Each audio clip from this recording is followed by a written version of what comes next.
Alhamdulillah, apa kabarnya ibu-ibu? Alhamdulillah sehat. Capek kan enggak? Enggak.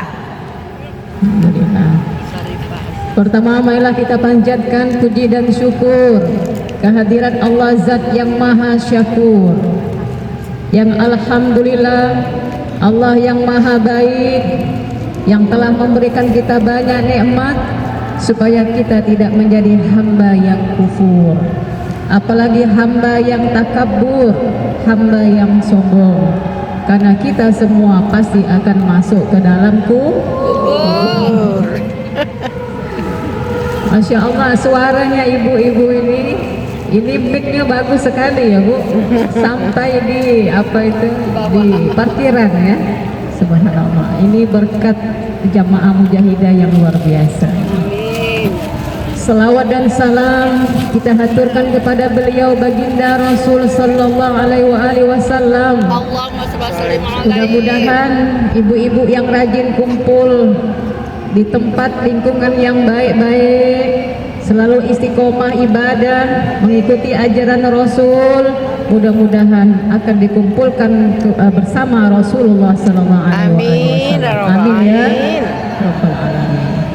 Ibu-ibu yang dirahmati Allah, dalam kesempatan yang singkat ini saya akan menyampaikan sebuah kajian hadis, yaitu orang yang membuka pintu kebaikan pahalanya mengalir sampai hari kemudian. Hari kiamat ada 5 golongan manusia yang akan menyesal ketika dia sudah dibangkitkan oleh Allah dari alam kubur.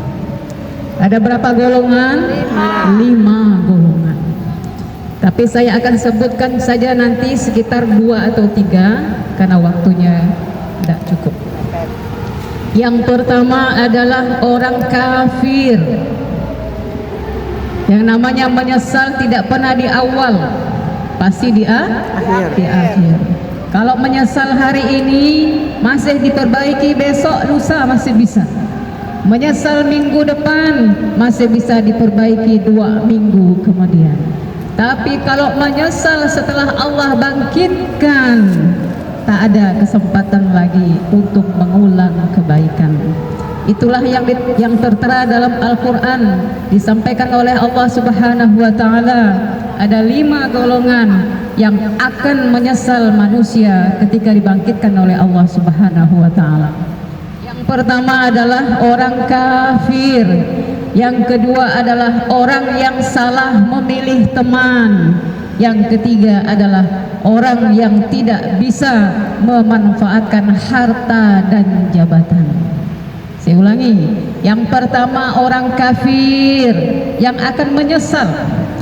Bahkan dia katakan ketika dibangkitkan dari alam kubur, ya Allah ya laitani, ya Allah andaikan aku dibangkitkan kembali, sekalipun aku dijadikan tanah tak apa-apa. Saking menyesalnya orang kafir nanti ketika Allah bangkitkan dari alam kubur, ya Allah yang penting kami bisa kembali memperbaiki amal soleh, tidak menjadi kafir lagi sekalipun kami menjadi taat. Maka alhamdulillah hari ini ibu-ibu, nikmat yang paling besar yang kita dapati hari ini menjadi orang muslim. Makanya dijaga, seringlah kita berdoa kepada Allah, mudah-mudahan Allah wafatkan kita sampai akhir hayat kita menjadi muslim dan muslimah. Yang kedua, orang yang akan menyesal nanti di hari kiamat adalah kita salah memilih teman. Orang yang salah mengambil teman, maka di hari kiamat dia akan menyesal. Bahkan temannya di dunia yang sama-sama tertawa, sama-sama bersuka-suka, yang sama-sama kemana-mana, nanti di hari kiamat mereka hanya bisa dipersatukan dengan keimanan kepada Allah. Bahkan kalau kita sama-sama suka di dunia, Bu, di dunia kita suka, tetapi sukanya kita itu menyebabkan kita ingkar kepada Allah, nanti di akhirat kita terpisah. Bahkan antara teman yang satu dengan yang lain saling menyalahkan, saling menuduh-nuduh, saling mengadu domba, kaulah yang salah, kau yang ngajak aku, kau yang ngasut aku. Nanti di hari kiamat teman yang baik bisa menjadi musuh kalau tujuannya bukan karena Allah Subhanahu wa ta'ala. Kemudian yang ketiga, yang akan menyesal di hari kiamat nanti adalah orang yang tidak memanfaatkan harta dan jabatan sehingga belum sampai hari kiamat masih di alam kubur. Binatang buas sudah datang.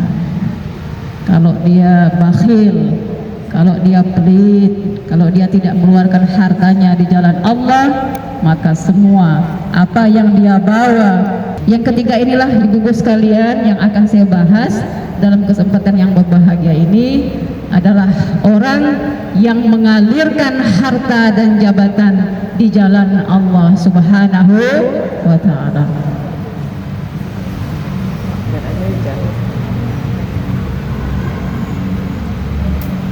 Ibu-ibu yang dirahmati Allah, dalam kitab ini judulnya adalah As-Sunnatul Hasanah. Inilah ibu-ibu sering dengar tausiah-tausiah singkat, pahala jariah, dosa jariah. Ada orang yang belum yakin kalimat ini, Bu. Pahala jariah biasa, tapi adakah pahala dosa jariah? Nah, inilah hadisnya, insya Allah akan saya bahas. Hadis ini berangkat dari satu kejadian di masa Rasulullah Sallallahu Alaihi Wasallam. Pada satu hari Rasulullah didatangi oleh kelompok Badui, kelompok Arabi di zaman Nabi itu, Bu. Di sana dikelilingi Rasulullah itu oleh banyak kaum dan bangsa. Ada bangsa Arab kota Makkah, ada bangsa Arab dari balik gunung di daerah Makkah. Itu disebut dengan orang Badui. Maka di Indonesia orang Badui itu identik dengan orang gunung. Nah, itu diambil dari sejarah di zaman Rasulullah SAW.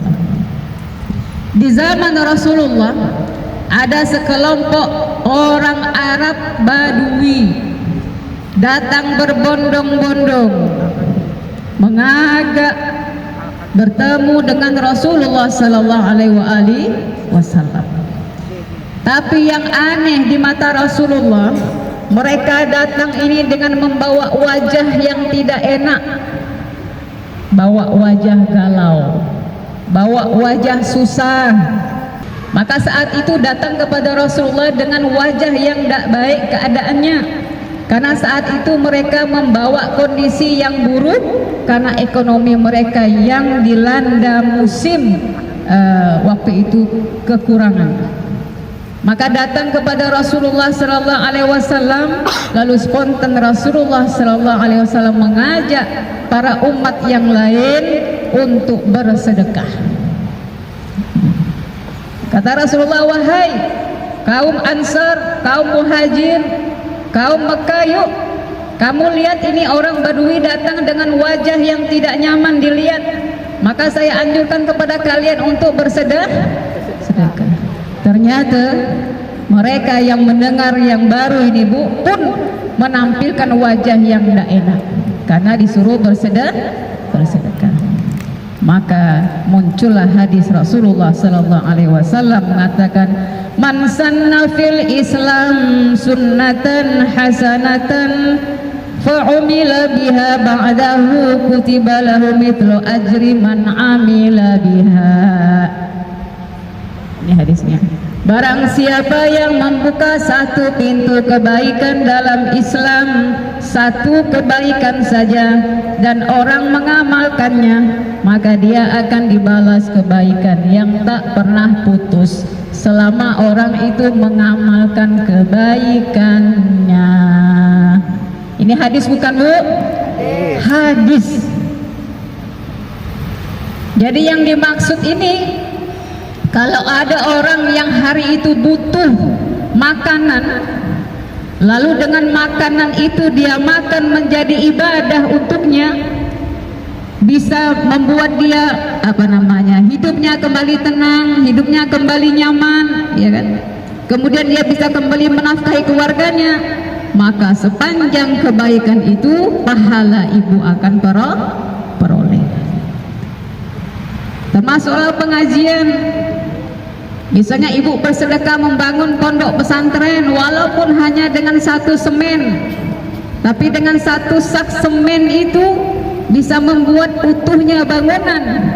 Maka selama masjid itu digunakan untuk ibadah, maka selama pahala ibu juga mengalir.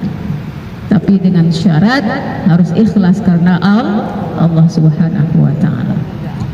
Wala yanqus min ujurihim syai'a, tidak akan dikurangi pahala selama orang mengamalkan.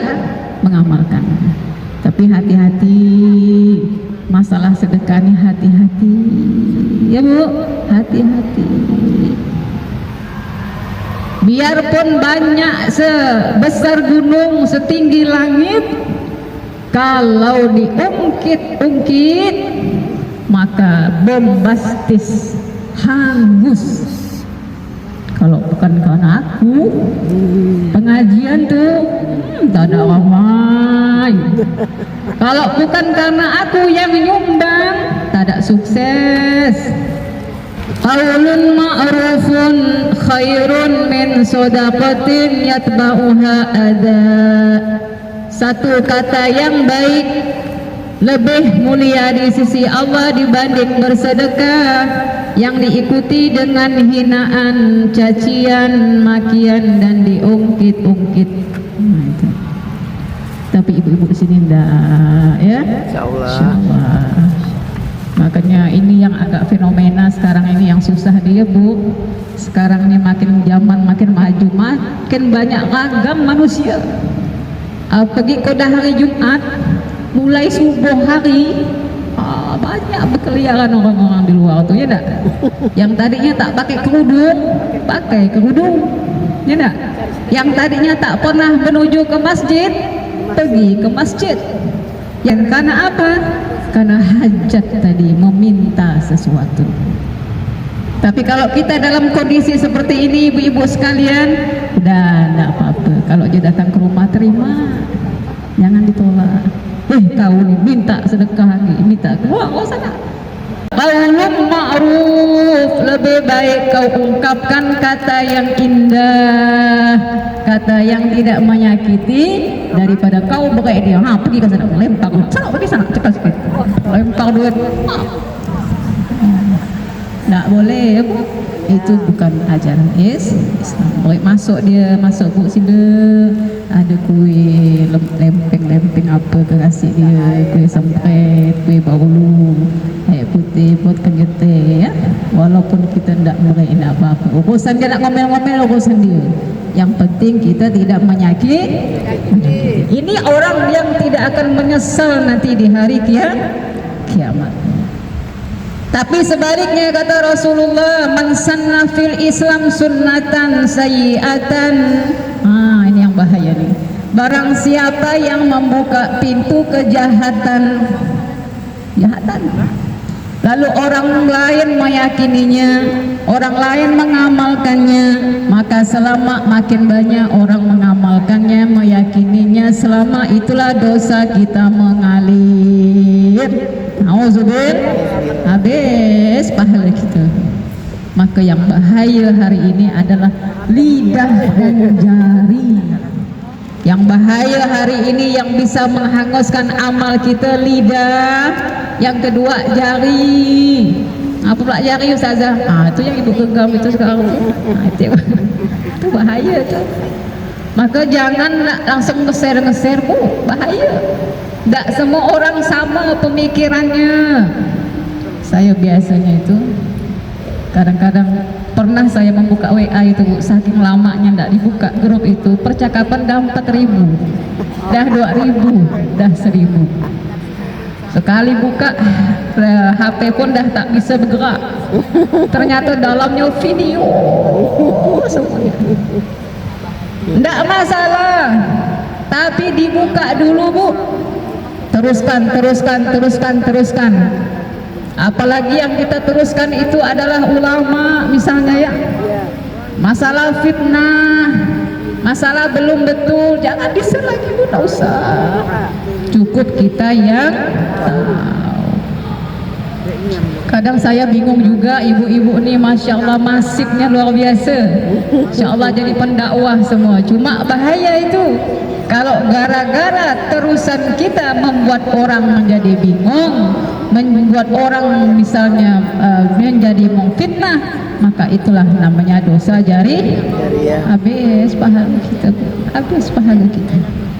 Maka nanti di hari kiamat kita akan menyesal, bahkan kita berhutang kepada orang yang pernah kita zalimi itu. Nanti Allah temukan, hei Azizah, Syarifah Azizah, nyangkut dulu kau ke situ, belum bisa masuk surga. Ada satu orang yang ingin bertemu dengan engkau, wahai Syarifah Azizah. Dah dak. Siapa ini? Siapa namanya? Ibu Lina. Mana Bu Lina? Lina, Bu Azizah. Kata Allah Subhanahu wa taala, ya Allah, apa salah saya dengan Bu Lina ini? Ternyata ada amplop yang masih tertinggal. Sekecil apapun nanti di hari kiamat, kalau urusannya dengan manusia tidak bisa langsung kita masuk surga, tapi masih banyak tertahan. Kalau kita belum meminta halal, meminta maaf, apalagi hubungannya dengan orang tua. Semua dosa akan ditangguhkan di hari kiamat, kata Rasulullah, kecuali dosa kita terhadap kedua orang tua.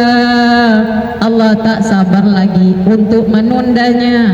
Akan nampak keburukannya, dosanya ketika kita masih di dunia. Kalau dalam hidup kita ini ada sesuatu yang susah jalannya, Bu, maka salah satu permasalahannya, sudahkah kita berbaik dan berbakti kepada kedua orang tua? Setiap dosa kullu zunubin muakharan, kata Rasul. Yang lain bisa ditangguhkan nanti. Tapi kalau terhadap orang tua hubungannya, maka jangan ditunda. Jangan nunggu orang tua dah lemah baru minta maaf. Ya, sekarang alhamdulillah kalau ibu-ibu masih berdampingan dengan kedua orang tua, yuk kita saling berbakti dan meminta maaf dan meminta halal kepada beliau. Kaitan dengan harta ini, maka dalam agama kita memberikan solusi. Harta yang paling baik yang kita sedekahkan kalau laki-laki adalah sedekah infak terhadap keluarganya. Idza mata ibnu adama inqata'a amaluhu illa min salasin. Nah, ini laki-laki. Di sini tidak ada laki-laki ya, Bu. Ibu boleh ceramah di rumah. Pak, kata ustazah, infak yang paling bagus tuh infak untuk bini. Itu kalau kita buka hadisnya, kaitan dengan infak suami untuk istri, pahalanya luar biasa. Bukan hanya dapat satu pahala, berpahala-pahala. Maka makna daripada suami pelit itu kita lihat dulu. Pelit ustazah, buat dengan kawan, oh ya Allah, bobo, makan sana, makan sini.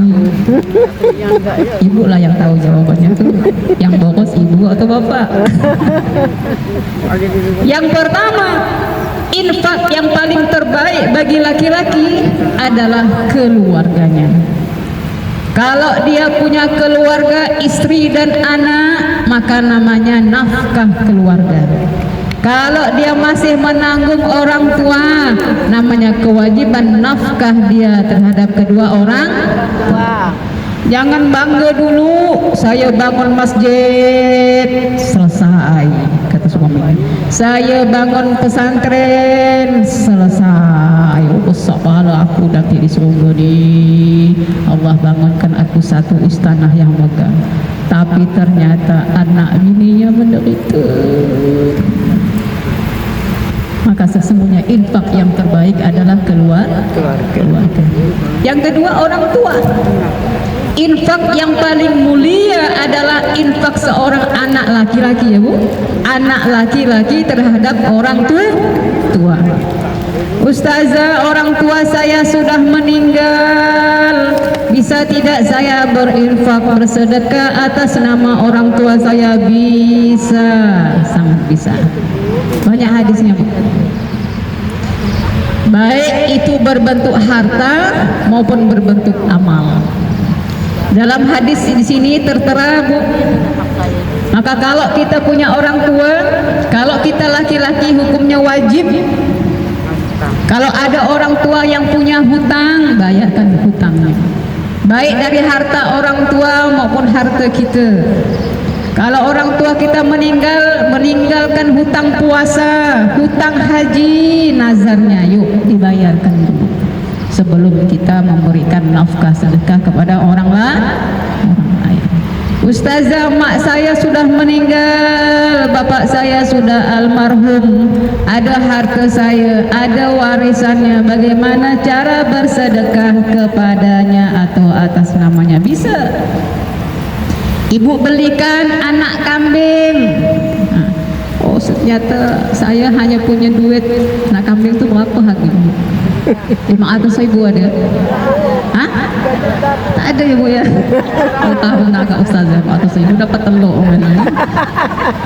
Ustazah, saya ada arisan bulan depan dapat 2 juta. Cukuplah 2 juta. Ya nah, anak kambing ada 2 juta? Yeah. Maklumlah bukan menjual kambing, jadi tak tahu. Ada 2 juta. Oh, kalau begitu akan saya belikan anak kambing. Anak kambing untuk apa dipelihara? Karena mak saya pernah berpesan, nak, mak kepingin berkorban. Atau belikan anak sapi. Kalau kita tak mampu beli sapi, belikan anak kambing, nanti niatkan untuk mak. Nama maknya Aminah binti Usman bin Usman bin Usman bin Usman. Nah, ini kita ni tak ada apa nama orang tua. Saya kemarin selalu kalau habis pengajian tuh minta, oh ustazah, minta sedekahkan orang tua saya almarhum. Siapa namanya? Aminah, gitu aja namanya. Mana lagi namanya yang lain? Tak ada apal. Masya Allah, apalkan nama orang tua. Nama Aminah sedunia ni banyak, beribu. Nanti mereka bingung nak taruh di mana doa ibu ni. Aminah yang mana? Aminah Sudan, Aminah Arab, Aminah Teluk Mulus, Aminah Jemuju, Aminah yang mana di kata mereka? Nah, ini disayangkan kan? Maka Pak Ustadznya perlu menyebutkan nama secara lengkap. Maka kalau orang tua meninggal, maka yang pertama itu adalah bisa kita sedekahkan membaca ayat Al-Quran. Kecuali mazhab Imam Hambali dan Maliki, kalau kita baca Quran yang dapat pahala cuma kita, orang yang meninggal tak dapat pahalanya. Sampaikan saja kepada orangnya, niat saya untuk mak saya dan bapak saya, insya Allah sampai saya mendapatkan cerita itu Bu secara lengkap dalam sebuah hadis. Kata Rasulullah sallallahu alaihi wasallam, wahai Umar dan Ali, pada satu hari nanti kau akan mendapatkan seorang laki-laki yang dia hidupnya sangat prihatin dari negeri Yaman, yang dia sangat berbakti kepada emaknya, dan dia ditimpa oleh sebuah penyakit. Penyakit itu bahkan tak kunjung sembuh. Seorang laki-laki ini, beliau dari Yaman, mengidap penyakit itu, fitmen itu, penyakit syafaq namanya dalam bahasa hadis itu. Maka dia memelihara ibunya yang sudah tua renta. Maka pada satu hari ibunya mengatakan, wahai anakku Uwais, ibumu ini sudah tua, tapi ibu ingin sekali menunaikan ibadah haji. Bisakah kau ikhtiarkan untuk ibumu, wahai Uwais? Hadis ini tertera secara populer, banyak dipakai oleh kalangan-kalangan para ulama ketika memberikan tausiah dan ceramah-ceramah. Maka Rasulullah menandakan dalam cerita Uwais ini yang menyebabkan doanya tidak pernah tidak dikabulkan oleh Allah karena baktinya kepada ibunya. Bagaimana caranya Bu Uwais itu bisa menghajikan ibunya dengan tidak punya harta sama sekali? Dia membeli seekor kambing atau domba, anak domba yang dia pelihara sampai datang musim haji. Untuk apa? Untuk dia jual? Bukan. Untuk dia lelang? Bukan. Ternyata dia membeli domba ini untuk dia pikul sampai usianya masuk 8 bulan. Turun naik gunung, turun naik gunung, turun naik gunung, dia pikul sampai orang mengatakan gila ke Uwais ni? Binatang yang kira-kira tidak ada manfaatnya dipikul, turun naik sampailah timbangannya sebesar 100 kilo. 100 kilo sapi, 100 kilo sebesar apa? 100 kilo dipikul sama Uwais untuk melatih supaya ototnya kuat, dengan tujuan supaya saya bisa mengangkat emak saya pergi dari Yaman, melewati gunung, melewati padang pasir, udara yang panas, sampai ke kota Makkah untuk menunaikan ibadah haji. Masya Allah. Singkat cerita, barulah paham orang-orang di antara sekitar Uwais mengatakan, oh ternyata dia beli binatang itu untuk melatih supaya dia kuat turun naik gunung sampai ke kota Makkah untuk menggendong ibunya. Masya Allah. Sampai di Mekah Bu, ketika tawaf di musim haji, dia berdoa kepada Allah, ya Allah ampunkan mak saya. Itu saja doanya, tak ada yang lain. Ampunkan mak saya ya Allah, ampunkan mak saya ya Allah, ampunkan mak saya. Kata maknya, Uwais, kenapa kau doanya itu terus? Tidakkah kau doakan untuk dirimu? Tidakkah kau meminta sesuatu kepada Allah di musim haji ini? Tidak ya Ummah, tidak ya ibuku. Kalau Allah sudah mengampunkan engkau ya ummiku, insya Allah karena ampunan Allah kepada engkau menyebabkan engkau masuk surga, karena redomu akan membawaku juga masuk surga. Insya Allah. Hanya dengan membeli anak seekor domba. Subhanallahnya ibu-ibu yang dirahmati Allah, spontan penyakit Uwais tadi yang belang-belang seperti binatang tadi hilang seketika. Hanya disisakan oleh Allah di bagian belakang sini. Di bagian tengkuknya Uwais itu tersisa fitmennya itu putih. Itulah yang diterjemahkan dalam hadis, wahai Umar, wahai Ali, nanti di satu zaman kau akan mendapatkan seorang laki-laki yang sederhana, yang kalau dia mengangkat tangannya ke langit, dia meminta hajat kepada Allah, tak pernah kutolak doanya. Itulah ada tanda di belakangnya, di bawah rambutnya, di tengkuk, di lehernya ada tanda putih. Dialah orang yang tidak pernah Allah tolak doanya karena bakti dia kepada ibu. Masya Allah, Masya Allah. Ibu-ibu yang dirahmati Allah, maka orang yang paling menyesal di akhirat yang ketika ini adalah orang yang tidak menyia-nyiakan harta, jabatan, dan orang-orang yang dipeliharanya selama hidup di dunia. Tidak perlu banyak, yang penting ikhlas. Lebih baik banyak tapi ikhlas. Alhamdulillah. Cuma itu saja.